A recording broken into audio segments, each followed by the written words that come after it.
बोलिए श्याम रामचंद्र भगवान की जय हो। आज का प्रसंग है भगवान श्री राम द्वारा ब्राह्मणों का सम्मान। ब्राह्मणों द्वारा प्रभु श्री राम जी का सम्मान। रात्रि में गुप्त वेश धारण कर प्रजा की स्थिति जानना। श्री सीता जी का परित्याग। चारों भाइयों के दो दो पुत्र और उन चारों भाइयों के पुत्रों के क्या क्या नाम थे, यही प्रसंग सुनाने जा रहे हैं। आशा करते हैं आप इसे अवश्य ही पसंद करेंगे। यह प्रसंग श्रीमद् भागवत महापुराण के नवम स्कंध के 11वें अध्याय से लिया गया है। श्री सुखदेव जी राजा परीक्षित से कहते हैं कि हे राजन, भगवान श्री राम ने गुरु वशिष्ठ जी को अपना आचार्य बनाकर उत्तम सामग्री से यज्ञों के द्वारा अपने आप ही अपने सर्वदेव स्वरूप स्वयं प्रकाश आत्मा का यजन किया। उन्होंने होता को पूर्व दिशा, ब्रह्मा को दक्षिण, अध्वर्यों को पश्चिम और उद्गाता को उत्तर दिशा दे दी। उनके बीच में जितनी भूमि बची रही थी वह उन्होंने आचार्य को दे दी। उनका यह निश्चय था कि संपूर्ण भूमंडल का एकमात्र अधिकारी ब्राह्मण ही है। इस प्रकार सारे भूमंडल का दान करके उन्होंने अपने शरीर के वस्त्र और अलंकार ही अपने पास रखे। इसी प्रकार महारानी सीता जी के पास भी केवल मांगलिक वस्त्र और आभूषण ही बचे रहे। जब आचार्य आदि ब्राह्मणों ने देखा कि भगवान श्री राम तो ब्राह्मणों को ही अपना इष्ट देव मानते हैं, उनके हृदय में ब्राह्मणों के प्रति अनंत स्नेह है, तब उनका हृदय प्रेम से द्रवित हो गया। उन्होंने प्रसन्न होकर सारी पृथ्वी भगवान को लौटा दी और कहा, हे प्रभु, आप सब लोगों के एकमात्र स्वामी हैं। आप तो हमारे हृदय के भीतर रहकर अपनी ज्योति से अज्ञान अंधकार का नाश कर रहे हैं। ऐसी स्थिति में भला आपने हमें क्या नहीं दे रखा है। आपका ज्ञान अनंत है। पवित्र कीर्ति वाले पुरुषों में आप श्रेष्ठ हैं। उन महात्माओं को जो किसी को किसी प्रकार की पीड़ा नहीं पहुंचाते, आपने अपने चरण कमल दे रखे हैं। ऐसा होने पर भी आप ब्राह्मणों को अपना इष्ट देव मानते हैं। हे भगवान, आपके इस राम रूप को हम नमस्कार करते हैं।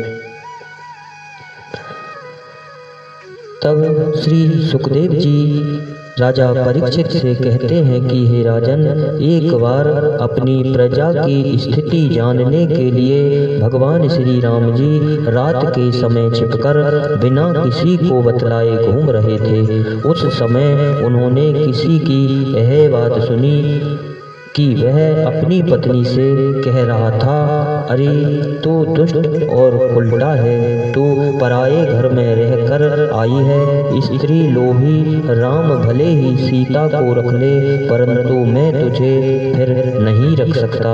सचमुच सब लोगों को प्रसन्न रखना तेरी खीर है, क्योंकि मूर्खों की तो कमी नहीं है। जब भगवान श्री राम ने बहुतों के मुँह से ऐसी बात सुनी तो वे लोग आपदा से कुछ भयभीत से हो गए। उन्होंने श्री सीता जी का परित्याग कर दिया और वे वाल्मीकि मुनि के आश्रम में रहने लगी। सीता जी उस समय गर्भवती थीं। उस समय आने पर उन्होंने एक साथ ही 2 पुत्र उत्पन्न किए। उनके नाम हुए कुश और लव। वाल्मीकि मुनि ने उनके जात कर्म आदि संस्कार किए। लक्ष्मण जी के भी 2 पुत्र हुए, अंगद और चित्रकेतु। इसी प्रकार भरत जी के भी 2 ही पुत्र थे, तक्षक और पुष्कल तथा शत्रुघ्न के भी 2 पुत्र हुए, सुबाहु और श्रुतसेन। भरत जी ने दिग्विजय में करोड़ों गंधर्वों का संहार किया। उन्होंने उनका सब धन लाकर अपने बड़े भाई भगवान श्री राम की सेवा में निवेदन किया। शत्रुघ्न जी ने मधुवन में मधु के पुत्र लवण नामक राक्षस को मारकर वहां मथुरा नाम की पुरी बसाई। भगवान श्री राम के द्वारा निर्वासित सीता जी ने अपने पुत्रों को वाल्मीकि जी के हाथों में सौंप दिया और भगवान श्री राम के चरण कमलों का ध्यान करती हुए पृथ्वी देवी के लोक में चली गईं। यह समाचार सुनकर भगवान श्री राम जी ने अपने शोक आवेश को बुद्धि के द्वारा रोकना चाहा, परंतु परम समर्थ होने पर भी वे उसे रोक न सके, क्योंकि उन्हें जानकी जी के पवित्र गुण बार बार स्मरण हो आया करते थे। यह स्त्री और पुरुष का संबंध सब कहीं इसी प्रकार दुख का कारण है। यह बात बड़े बड़े समर्थ लोगों के विषय में भी ऐसी ही है। फिर ग्रह आसक्त विषयी पुरुषों के संबंध में तो कहना ही क्या है। इसके बाद भगवान श्री राम ने ब्रह्मचर्य धारण करके 13,000 वर्ष तक अखंड रूप से अग्निहोत्र किया। तदंतर अपना स्मरण करने वाले भक्तों के हृदय में अपने उन चरण कमलों को स्थापित करके जो दंडक वन के कांटों से बिंध गए थे, अपने स्वयं प्रकाश परम ज्योतिर्मय धाम में चले गए। भगवान के समान प्रतापशाली और कोई नहीं है, फिर उनसे बढ़कर तो हो ही कैसे सकता है। उन्होंने देवताओं की प्रार्थना से ही यह लीला विग्रह धारण किया था। ऐसी स्थिति में रघुवंश शिरोमणि भगवान श्री राम के लिए यह कोई बड़े गौरव की बात नहीं है कि उन्होंने अस्त्र शस्त्रों से राक्षसों को मार डाला या समुद्र पर पुल बांध दिया। भला उन्हें शत्रुओं को मारने के लिए बंदरों की सहायता की भी आवश्यकता थी क्या? यह सब उनकी लीला ही है। भगवान श्री राम का निर्मल यश समस्त पापों को नष्ट कर देने वाला है। वह इतना फैल गया है कि दिग्गजों का श्यामल शरीर भी उसकी उज्ज्वलता से चमक उठता है।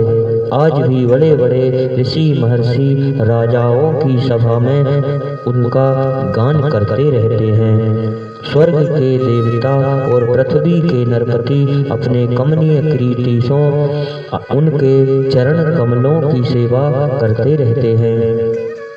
मैं उन्हीं रघुवंश शिरोमणि भगवान श्री रामचंद्र जी की शरण ग्रहण करता हूँ, जिन्होंने भगवान श्री राम का दर्शन और स्पर्श किया, उनका सहवास अथवा अनुगमन किया।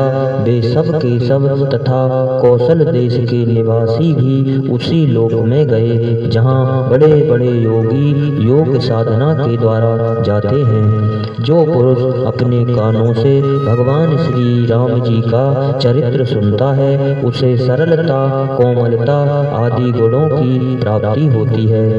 हे राजन, केवल इतना ही नहीं, वह समस्त कर्म बंधन से मुक्त हो जाता है। इन्हीं शब्दों के साथ बोलिए सियावर रामचंद्र